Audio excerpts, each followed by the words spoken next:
Okay. There we go. Thank you for, for the reminder. So yeah, once again, everyone, welcome. It's great to see you here joining us. My name is Patricia. I'm the event catalyst for L&D Backstage, along with Joanna here, who also joined us. And we are both working on the L&D Backstage. And I saw a lot of you mention that you're here for the very first time attending L&D Backstage. So I would give you just a little bit of a background here. So L&D Backstage is a show and tell event where basically one of the our learning community members joins us and hosts a session like this to talk about a program, a project, initiative that they have developed and delivered in their organization in hopes to kind of inspire, hopefully, other people, other community members to either take some inspiration from this or maybe create something similar in their organizations. So this is what L&D Backstage is all about. And this is a very exciting time for us, not only because we have a really, really cool topic for today, but also because this is the first L&D Backstage for 2025 and the first L&D Backstage event in a really long time. So woo! We're very, very excited, very excited to be here and be able to do this together. So that's what we are going to do. Today we have a very impressive host joining us, a very experienced L&D professional. So that's going to be Dan Lohner, and he is a director of talent development at DT Global, as well as principal of Bevel Talent.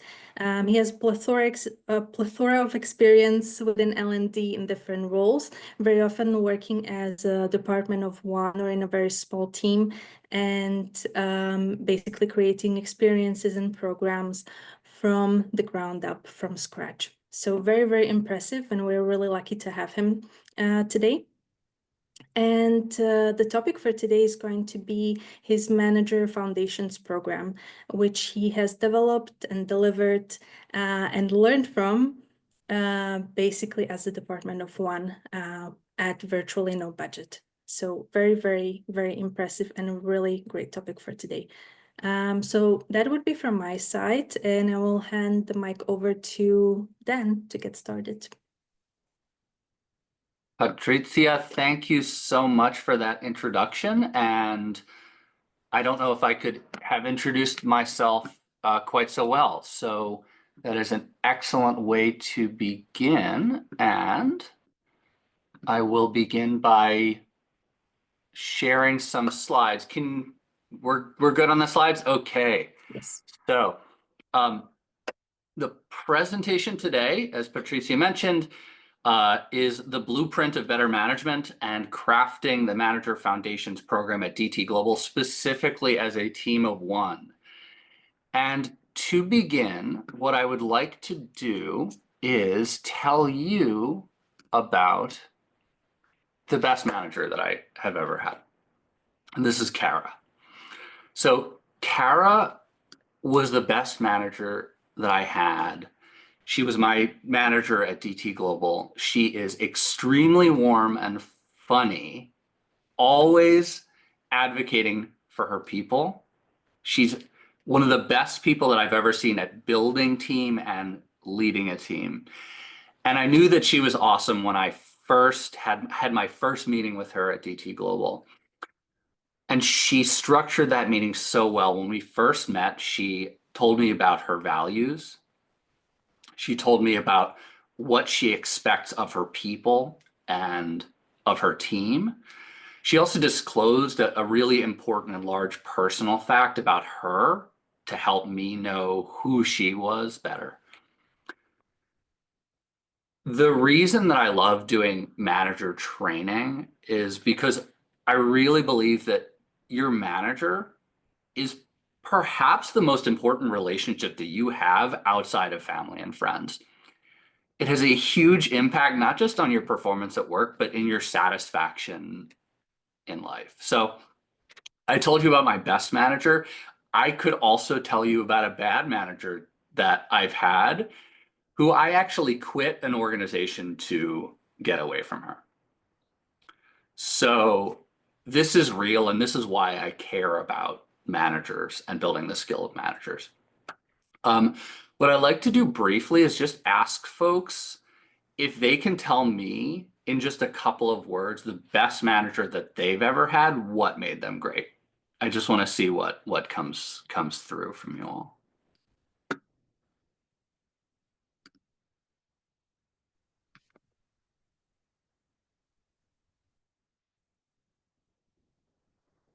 Caring candor, Sky. I love that. Freedom and encouragement. Willingness to learn. Yeah. Trust and making you feel cared for. Openness about discomfort. Oh, I love that. Accepting issues and conflict. Showed she was a human. Clear expectations, autonomy, and empathy. They were inspiring. Freedom to experiment, trust, openly admitting mistakes and limitations, recognition, inclusive, open and not judgmental. Ask, how can I best support you? I love that, just like really good, simple questions. Warm yet assertive. Oh, I like that kind of balancing. Available and engaged. Yeah, absolutely. So I love these. And this is how I always kick off a manager development program, is asking people, and this is a short version, but the way that I do this is ask people to tell a story about the best manager that they've ever had, and we distill down.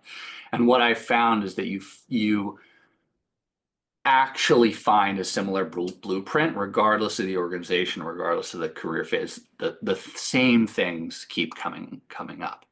So what we developed and trained folks in at DT Global, I'll show you the framework in a moment, but a lot of these similar things showed up. There wasn't kind of rocket science in the framework, but what I really want to tell you about today, especially since this is a group of L&D nerds, is kind of taking you behind the scenes and really talk about how I built a program like this.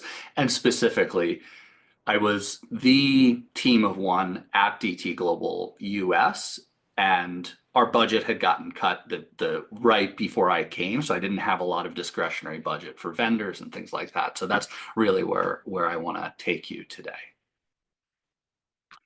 So quickly about DT Global. DT Global is an international development organization and company working specifically in the areas of conflict prevention and stabilization, economic growth, environment and infrastructure, kind of energy and sustainability work, does work around governance, human development is like health and education.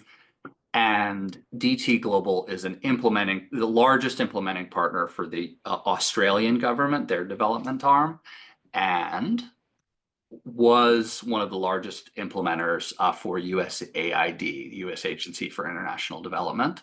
I am technically still the director of talent development for DT Global's U.S. geography.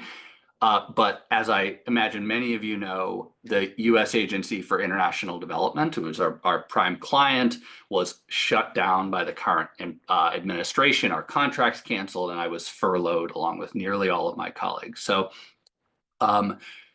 this actually being able to put together this presentation was really special for me, to be able to really take a moment to look back and express some pride in what I and we were able to build at DT Global. A quick plug in sharing what I'm up to now is I have founded my company Bevel Talent to be the partner to mid-sized companies and organizations on all things managers, leaders, and teams. So I was able to collect the things that I love to do the most and am best at and put them into a company. And so if any of you are facing any issues around managers, leaders, and teams as it relates to organizational health, feel free to reach out. So for this time that we have today, I want you to leave here with three things kind of 3.5 things. So number one, I'm going to take you all through some good practices, some things that I did in building this program that I absolutely would and will do again in building a similar manager foundations program. I want to give you some inspiration, tools, and tricks specifically around this bootstrapping topic about how to do more with less and how to create impact as a team of one without budget. And then I'll tell you the things that I wish that I had done better, the lessons that I'm taking away for when I build something like this next time, and things that you can learn from this experience. And then I want to make sure that we're leaving some space at the end to have a discussion. And then in terms of run of show, I'm going to build breakpoints. So there's these kind of 3 major sections about the good practices, the tips and tools for bootstrapping, and the lessons. I want to leave a little breakpoint. So I'll give a summary slide of each section, and then I want to invite discussion at those 3 breakpoints, and then at the end. So the good practices. What went well? So there are 5 things that I want to share. Number 1 is the role of a needs assessment, specifically as a tool to build political will and support upfront. Number 2 is that a good framework is not just a curriculum, but is an accountability structure. Number 3 is about how I think about creating the right blend in a blended learning program, the right blend of modalities and kind of the spacing between elements. I see Anna Maria here, so community and connection is key, the importance of community in a program like this. And then also the importance and ways to make a program like this feel special to the people and participants in the program.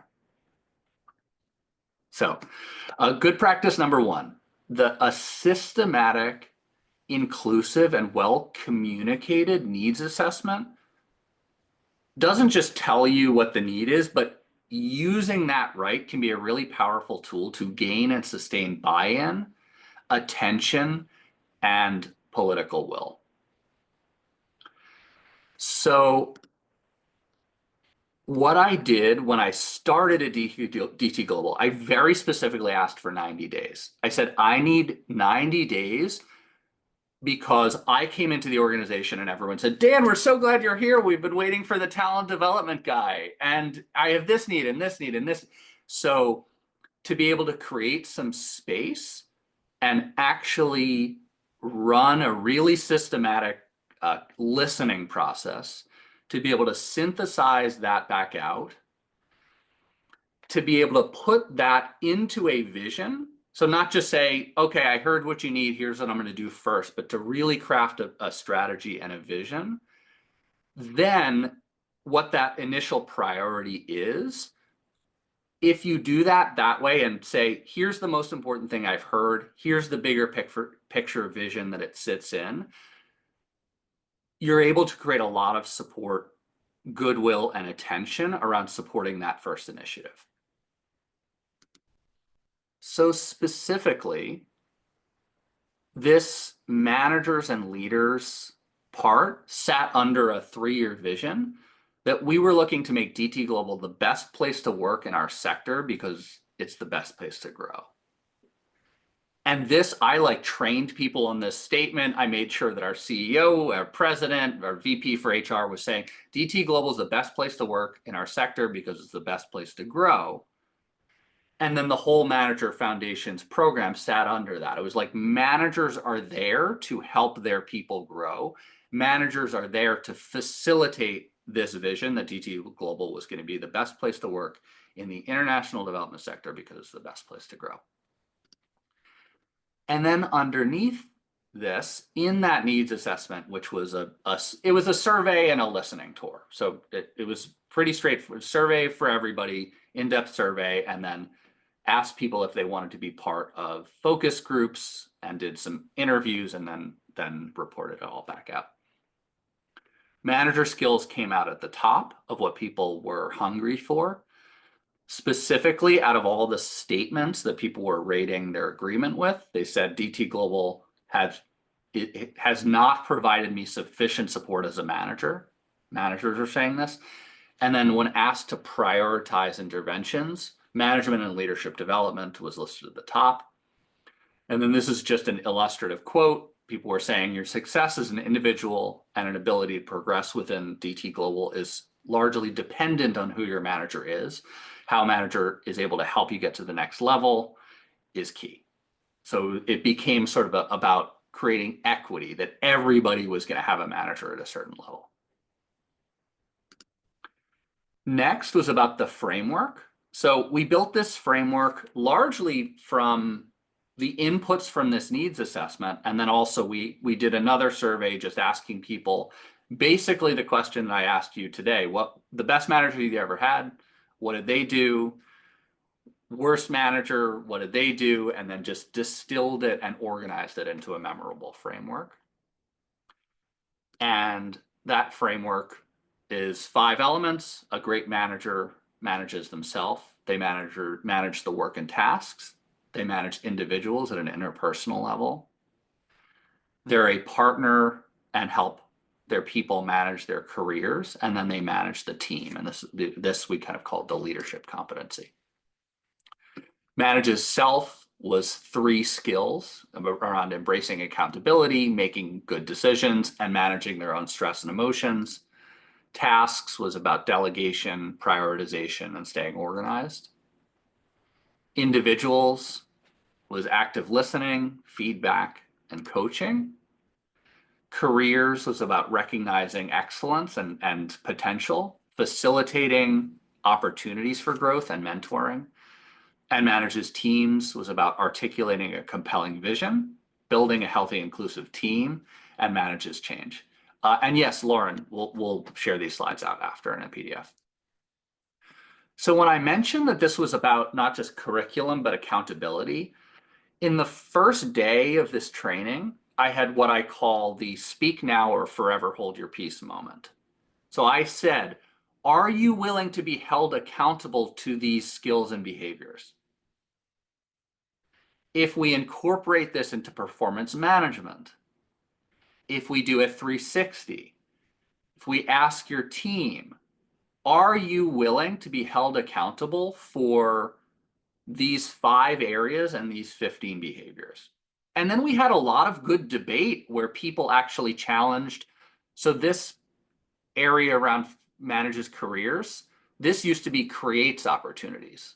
And somebody said, I don't have the power to create opportunities and new roles in an organization for my people. So we changed this to facilitate. And so there was a lot of debate until we created that room to breathe. And after that, the expectation was that everyone in the cohort was willing to be held accountable.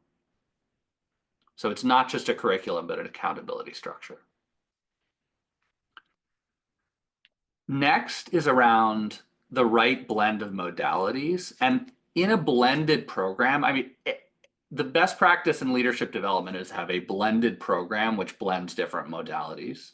Some self-paced, some instructor-led, some more experiential, some more kind of self-practice. And you're aiming for a balance here.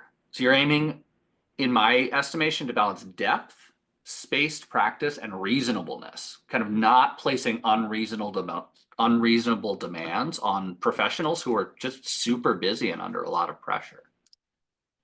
So this is what we came up with. It was a 2-day in-person program, in-person kickoff, followed by 5 2-hour virtual labs, which were conducted on Zoom, and then a graduation ceremony. And then the ongoing piece was a manager growth plan, where at the start, managers within the framework identified areas where they were weakest, and they chose in their program to have that as their area of investment. They submitted to that growth plan at the front end of the program, and then I followed up throughout, and then they submitted a final report on how they had invested in their own growth at the end. The 2-day was really about this accountability piece, about building connection. We focused a lot on coaching skills because those are really important to be able to practice in a live peer environment. And then we focused on this self-awareness piece, and in the 2-day, this is where folks drafted that growth plan. That was the first draft of that plan.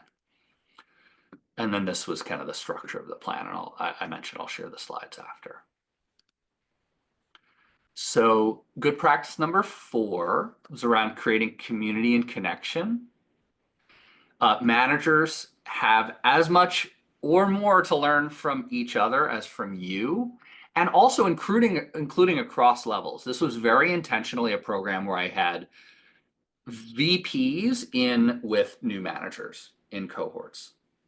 So we didn't create cohorts based on level. We made sure that there was a wide range of seniority within a given cohort, making sure that the peer groups were right. So in plenary, you had people actually in a cohort with their manager often, but we had a lot of breakout and peer work, and we were very intentional about creating those groups so that people were with peers who were not on their team, who then they could see themselves as like their manager friends, who if they were facing a difficult situation, they could reach out to those people and get that kind of peer support. So creating these breakouts, making sure you're really intentional about those groups, and creating, and then, Anna Marie is asking how many managers in total. That's a really good question. So overall, we graduated, I think 50 in the program, got about 100 people in starting the program before things got shut down. And the first cohort was 29 managers in Nairobi in Kenya. That was too large. Uganda was 14, and that was about the right size. So from there, 12 to 16, we then went forward with that size and really tried to tailor to that size, because you can still have a discussion in plenary with 12 to 16. And then with 12 to 16, you can then get these nice peer groups of 3 or 4. So 3 or 4 peer group, the size of 3 or 4 peer groups is good. And then with this scale down to 10 to 15, that works, Lauren, for sure. And peer groups, it's always the hardest thing about creating those groups. And then the last is making it feel special, and special doesn't have to be expensive. So this is like little things about just spend like a little bit of money to get a nice like bound physical workbook. People loved this, and this had I'll talk about Canva in a little bit, but it had like a lot of slides, but then notes, and then a lot of the exercise. Yeah, I'm sure everybody has like really great ideas as facilitators for little ways that you do this, but I got people like my favorite pen. I just got a box of these for each cohort, and like just a nice rollerball pen, healthy snacks in the morning, candy in the afternoon. Bringing like a big bag of Costco American candy to East Africa, people were like, oh, this is the good candy. And then like the certificates were on really nice off-white stock. I like went to the print shop and really chose a good card stock. And then the graduation ceremony that we did a virtual graduation ceremony where we had our CEO, our president for the US, our VP of HR, and then the country directors who were in the program all give speeches. We kind of did a virtual walk where we could give people their virtual certificate, and people really appreciated about that having like a real mark at the end of the program and a celebration. So any way that you can think kind of from your heart to make it special, and it doesn't have to cost a lot of money. So first break point and questions, insights, ideas on these 5 key good practices. We do have two questions in the chat. First one is, how long was the program overall from the beginning to graduation? 6 months. Yeah, so it was the kickoff and then 1 lab per month and then the graduation. So it was kickoff, 5 labs, and then graduation. So we're a 6-month program. Great. And then the second question is, whether this would scale down to 10 to 15 managers. Yeah, that's a good size. I mean, 10 is a little small. The problem with when you get too small is that you don't have the plenary feels no different than the breakouts. So you want to feel like this motion in the labs and in the in-person of feeling like you come to plenary to kind of summarize and share out and then go into your small group. So you want to have that feeling of like small group, big group, small group, big group. So 10 might feel a little small, but the advantage is that you then have richer discussion in plenary. Juliet, how have you been able to measure the impact? That's going to come in the things I wish I had done better section. Thank you, Janelle. Appreciate it. Each of the labs was 2 hours.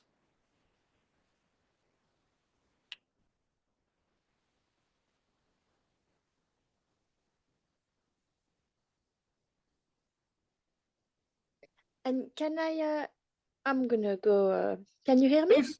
Yeah, yes, Juliet. Yeah. So given that, I guess it's gonna come as well because I think it was in the summary, but given that it was just you, I mean, this feels like there is a lot of work behind the scene that needs to take place. So I guess you've been able to secure, what is it that you've been able to leverage so that you can actually do it on your own without any budget, you know? Yeah, Juliet, Juliet was not a plant. We didn't ask her to ask this question, but this is a perfect transition to the next session. Okay. Thank you. So how to bootstrap a manager development program, how to do this as just one person with no budget.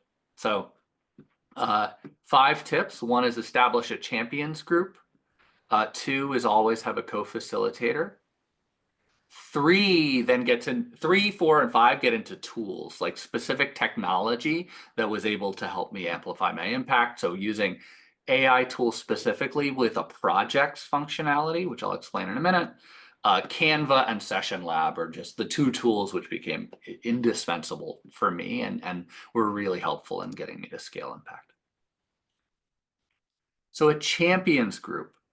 When I mentioned I did this needs assessment and shared out the strategy, after I shared out this strategy, I asked for 1 person from every country office and every home office, major home office team to be a champion. So I did a call for applications. I made sure there was a clear kind of what's in it for me, or kind of marketed this at town halls and through emails, and got a group of, it was about 15 people who were committed to the talent development agenda, who would serve as ambassadors from their project, who were giving and devoting a little bit of LOE to the program. And so when it came to things like distilling down a lot of information, getting help to administer kind of nominations, just a lot of the things that would have taken a lot of time, but also required me to get attention from people in projects, this champions group was invaluable for. These people were really invested. We met once a month on different talent development initiatives, but they were bought in. The group was just like, this was also helpful for me to just not feel lonely as a team of 1. Like, this was kind of my honorary team during, and so this was a really, really awesome group. Next is about having a co-facilitator. So this is Mamoon on the left side, and he was the HR director in Sudan. He co-facilitated the kickoffs in Nairobi and Kampala. And then Kara, I mentioned, was my best boss. She co-facilitated with me for one of the sessions in DC or in Virginia. And having a co-facilitator is, when you're doing anything longer than 2 hours, I think is absolutely critical. Because first off, I would not want you all to have to listen to me for more than like an hour. It's just like listening to the same person, being able to actually have variety in terms of the voices that you're hearing from and the style helps people in longer sessions stay engaged. These folks brought a lot of background in the organization, told really, really great stories. And so it was also just having this partnership. I like working with somebody else on something. And so the only thing that took me a little bit more work to make this happen is that I actually adjusted the session facilitation guides to each co-facilitator, because certain people want very high level talking points and they want to be able to insert their own style and tell their own stories. Some people are more, tell me what you want from me, tell me what you want me to say. I'll kind of more internalize it and then present it back out in my own words. But so that's the only kind of tip I would give. And Patricia, I got your time warning on 10 minutes, so I'll move a little quickly through these. Next is AI tools. So specifically, when you're using Claude, ChatGPT, Gemini, make sure you're using a tool with a project space. Given the time, I'm not going to get deeply into this, but if you do not know what I'm talking about, feel free to send me a note after, or just look this up, because when you have a tool like Claude, where you can specifically have a project space, this was my DT Global Manager Foundation's project. You put all of your slides, you put all of your session plans, you put all of your communications, all of your notes in this project space, and then that becomes context for that AI tool. And so just as an experiment, yesterday I said, I'm giving a presentation to an outside L&D community. Give me a slide that just gives an overview of the whole program with all key elements, and it just spit out an overview slide based only on the context it has. So having a tool that has all of the context on your program already is extremely helpful to save time, so you're not needing to kind of start from a blank page. Langdoc. Oh, cool. Yeah, exactly. Personalize a GPT, Perplexity, whatever it is, where you actually have a durable project space. Notebook LM from Google is great for this, but you just want to be able to maintain all of your program documentation in context in a tool. And then you're starting kind of standing on the shoulders of giants or something. Tip number 4, design in Canva and reuse a lot of slide designs. I am such a Canva convert after doing this program. This is what I'm working in now. And the thing I love about Canva is that once you have about, I'd say like 50 slides, you start to reuse. Like anytime I did an exercise, I would pull in, I would just search like all of these pictures and images. I would just search like a large group or a small group or feedback or journaling. And I found that there was a certain visual look from Canva where you could pull in these type of images that gave the whole thing a cohesive look and feel. And so this was never possible for me in PowerPoint. And I found just like you crossed a certain point with Canva slides where once you had enough slides, you can just do a lot of reusing, either on instruction slides or even presentation slides. Once you had like, 10 distinct formats that you're using. And then I used the slides and I just told Canva, turn this into a workbook format. And it did like a really great first draft. And so this whole workbook, I just like pressed a button and was like, turn my slides into a workbook, and it did that. So this was my best friend. And then it sounds like Sky also knows Session Lab. So that's the other tool I used a lot. And Session Lab is a tool for facilitators to build session plans. And instead of doing it in Excel or Word, where you have your basically just a massive table, and as soon as you want to change a timing, you have to cascade all of those times down and check your work. That's what Session Lab does automatically. You can kind of drag and drop different sessions into different places, and so and you can change the different categories so you can visually see the look of your session.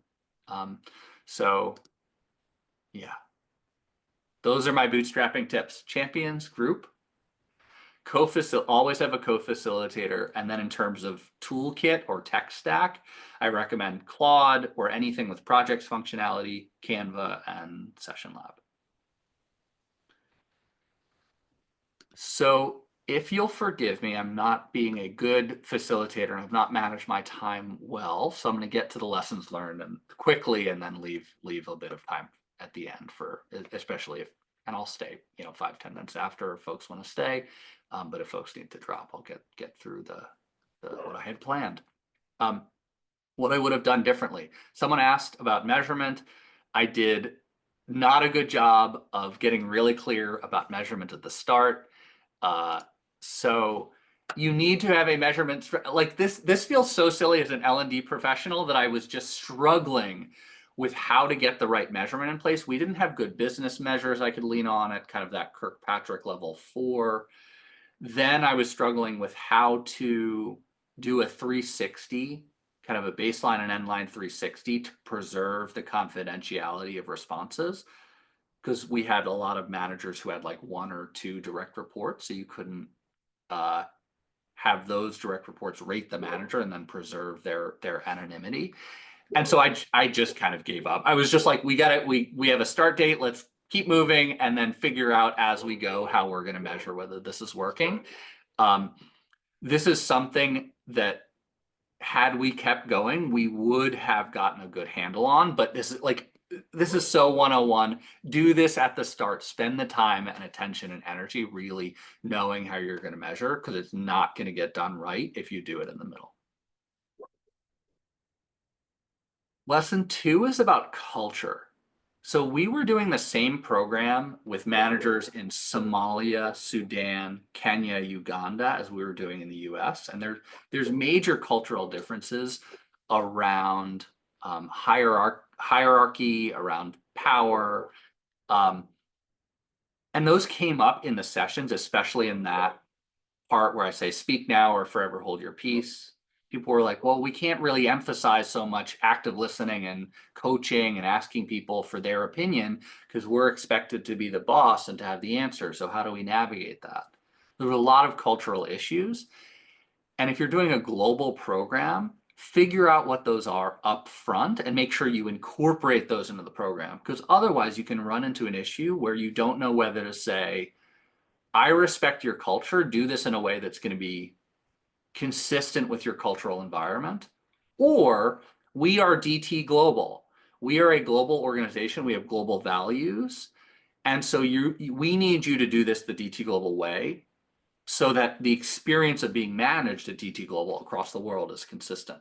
You need to have that answer to that question up front, because otherwise you're going to try to answer a big question in the room, and that's a really big question.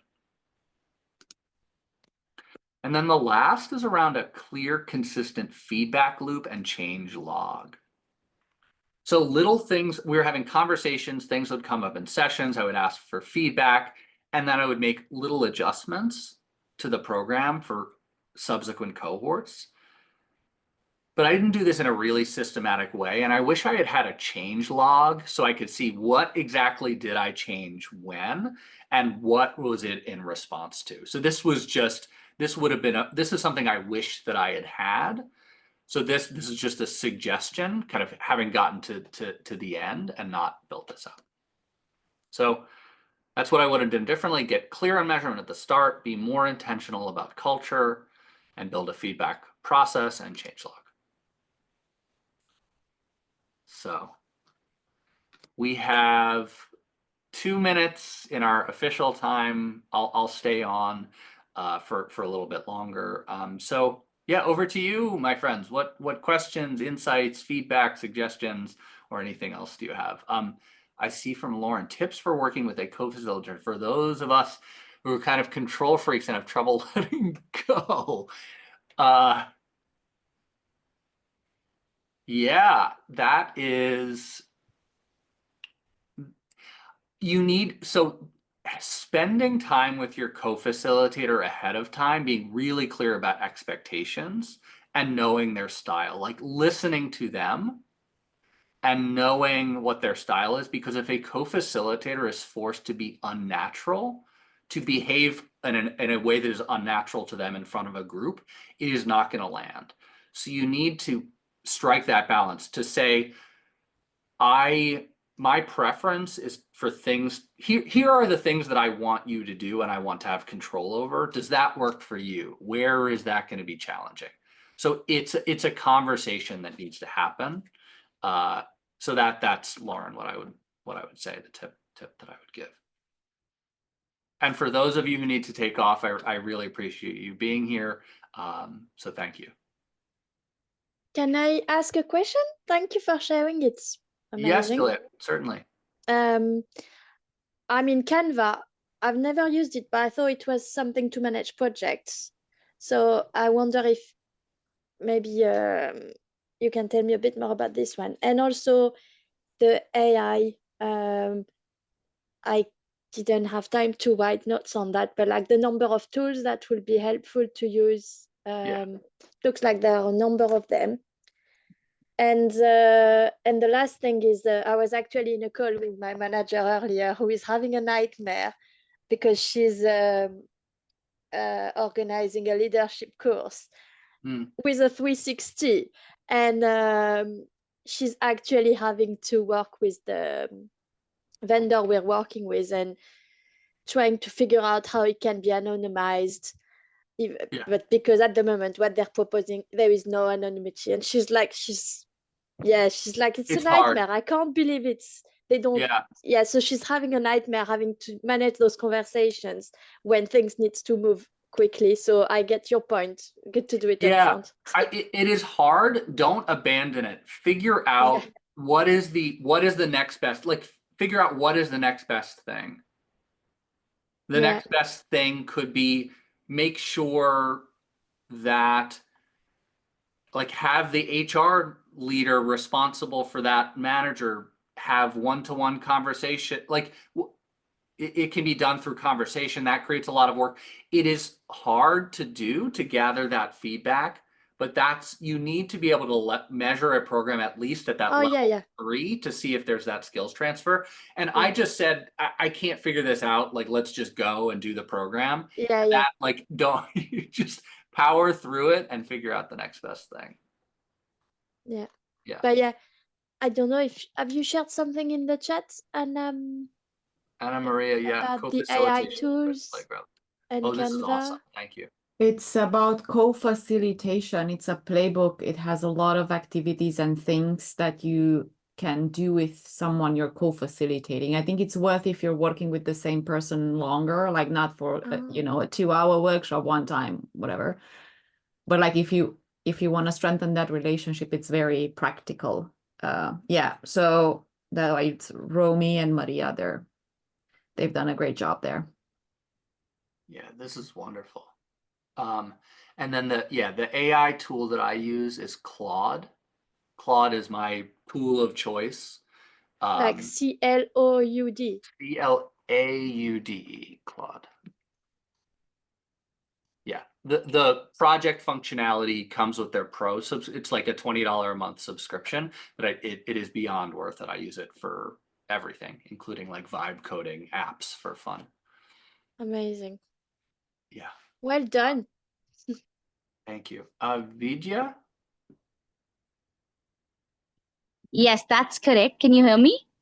Yes. Perfect. Is Cloud AI an open source, Dan? First of all, amazing presentation. Got a lot to learn from you. So this was my question, that is it an open source? Because at times when you're working with an organization, you have a lot of IT restrictions. So you really can't access some of the tools. So wanted to understand about that. How do we kind of navigate through this challenge? Yeah. Claude AI is not open source. They do not share, they do not train their models on user inputs. So that's often one of the restrictions. Yeah, if you have Microsoft Suite, Anna Maria is mentioning, you can use Copilot.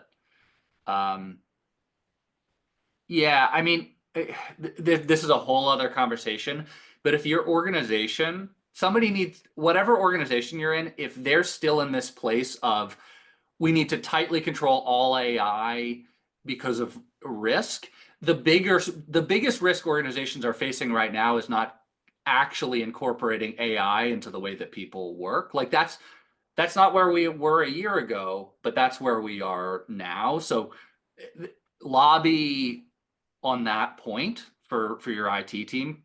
So that's for a whole other presentation on AI that I could give another time. People who use it anyway. Yeah, exactly. I had a question. Dan, this was killer. So I was thinking, I'm like, I need to talk to Dan. So just so we could talk shop, because I just did something like this about like 18 months ago. When it came time, because you mentioned like as part of it that you had of course, like the workshops, you had the labs. So in between those sessions, like how did people continue to learn? Like, was there like an LMS you used or like courses you recommended, podcasts, articles? Yeah. Was there like Yeah. a Slack channel? I Yeah. might be getting too into the weeds. No, that's fine. So what I was recommending, I found, and this was not a formal part of the program, I think that I underexerted these cohorts. I think that just having attend the in-person and the labs and do your manager growth plan, I think that that was not enough. So we could have required more. I did, after the labs, recommend to folks, do you use Articulate Rise? No, I used Udemy.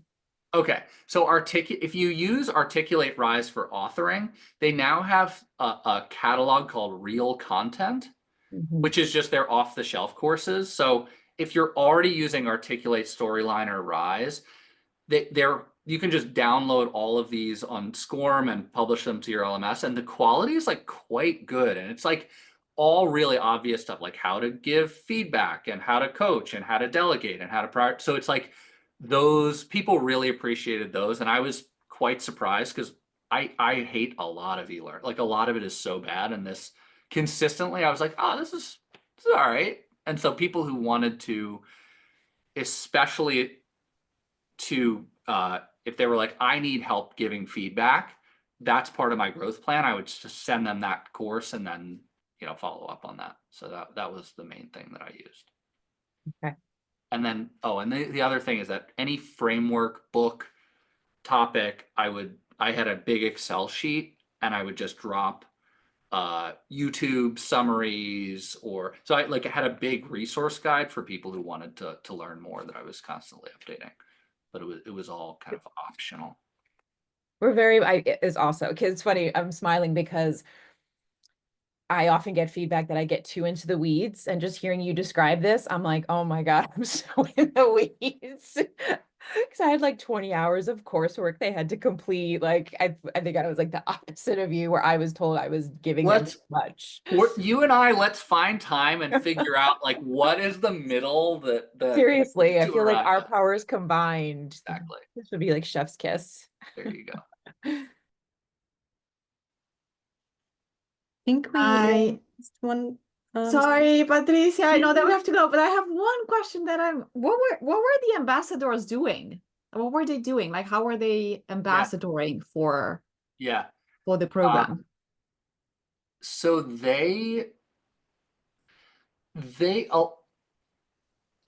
so one thing we were meeting once a month, and anytime, we did like a design workshop when I had all of these inputs and this is just an example, I had all these inputs from the needs assessment and this survey.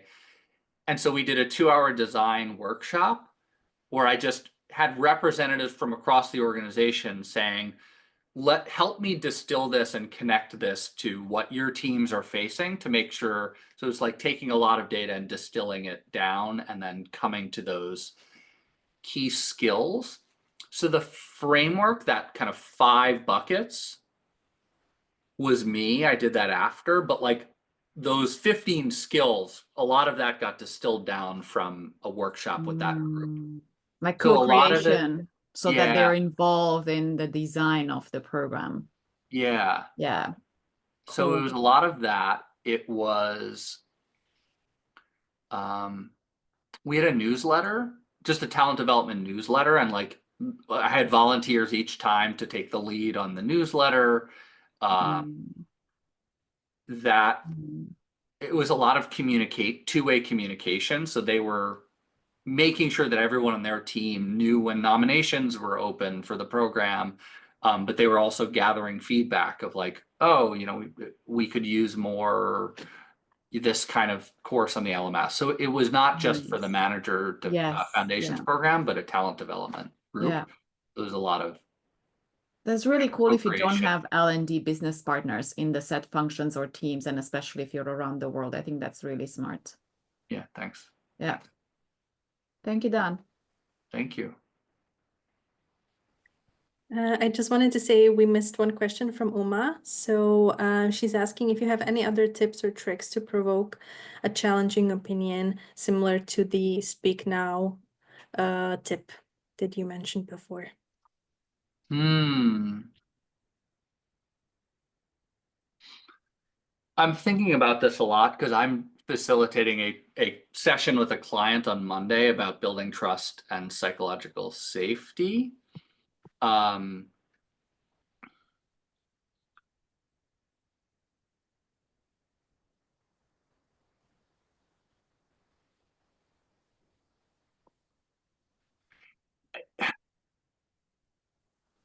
I want to think about this in terms of like quick tips and tricks, but in general, the answer that's coming to me, it's more of like a heart space. It's more of like it's more comes from the heart than the head kind of thing.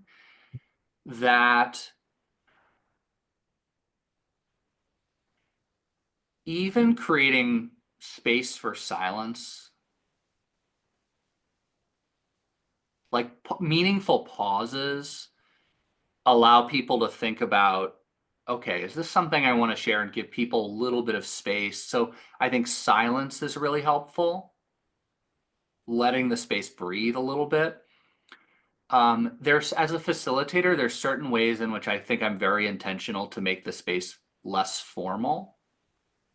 I think just sharing things like, I'm struggling with this, or I'm uncertain about this, just any ways that you can make sure that you're showing up as a fellow human being. Because I think as facilitator, we can kind of get into a mode of kind of professor or teacher. And so anything, so that's what I would say. And those are not quick, easy tips. That's just what's coming to mind right now, is create silence, create room to breathe in the session, and then also be intentional about showing up as a real, honest, imperfect human being. And that will kind of model to folks that that's what the space is inviting. Does that help? Okay. Anna Maria is mentioning that some creative Oh, Anna Maria, yeah. Oh, I love this. Yeah. Yeah, that's a great one, and I'm gonna bring that into that session on Monday, the drawing. I'm just such a bad drawer that I get uncomfortable with it. I forget that like that's a really kind of comfortable and I joyful use a space for me. lot. I more than drawing, I use collage because I don't have to draw anything. Yeah. And it gets so much spark as they look through magazines and stuff and put them together. And then you ask them to share. It goes so much in depth that a simple answer to a question, no matter how thoughtfully crafted that question would have been, it's not going to lead to that depth. Like it's a different processing layers that are happening, I think. Yeah. So, and then you don't have to scare them with drawing, because I think that scares a lot of people. But yeah. That's great. I just bought a stack of magazines because I like love them. So that's There you go. Now you all get to ruin aligning. them. Thank you, Anna Maria. Thank you. Now you get to ruin. They're also so expensive all the time, magazines. But yeah. Okay. Okay. Okay. All right. I think Well, these are all the questions from the chat, unless anyone else has a question. oh, a Dixit card. Cards. I'll have to look that up. Also really Thank good. you. If I'm going to run over, then I at least don't want to run over into another time block. So, Patricia, do you want to close us out? Thank you so much. See you Thank you, soon. Dan. Thank you. Thank you, everyone. Thank you very much. Great. I'm Really going to just appreciate put you all. a couple of links into the chat, how you can connect with Dan, and also if you want to host any of the future sessions, sharing a link to that as well. Thank you, everyone. See you in the next on the Backstage. This was awesome. Thank Thank you. you so much.